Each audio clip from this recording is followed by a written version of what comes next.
আওয়ামী লীগ নেতৃত্বাধীন ১৪ দলের বৈঠকে জামায়াতে ইসলামী বাংলাদেশকে নির্বাহী আদেশে নিষিদ্ধ করার সিদ্ধান্ত হয়। জানানো হয় বুধবার সেই নির্বাহী আদেশ জারি করা হবে। কিন্তু এই সিদ্ধান্তকে বেআইনি ও এখতিয়ার বহির্ভূত বলে প্রতিবাদ জানিয়েছে জামাতের ছাত্র সংগঠন বাংলাদেশ ইসলামী ছাত্র শিবির। মঙ্গলবার সংগঠনটির কেন্দ্রীয় প্রচার সম্পাদক সাদেক আব্দুল্লাহ স্বাক্ষরিত বিবৃতি পাঠানো হয় গণমাধ্যমে।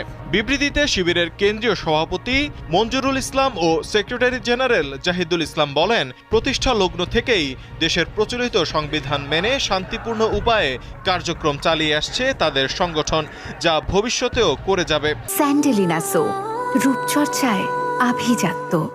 ছাত্র শিবিরকে নিষিদ্ধ করার সিদ্ধান্তকে জাতি বিধ্বংসী ও সংবিধান পরিপন্থী বলেও উল্লেখ করা হয় সেখানে। বিবৃতিতে বলা হয়, চলমান কোটা সংস্কার আন্দোলনে রাষ্ট্রীয় বাহিনীকে ব্যবহার করে যে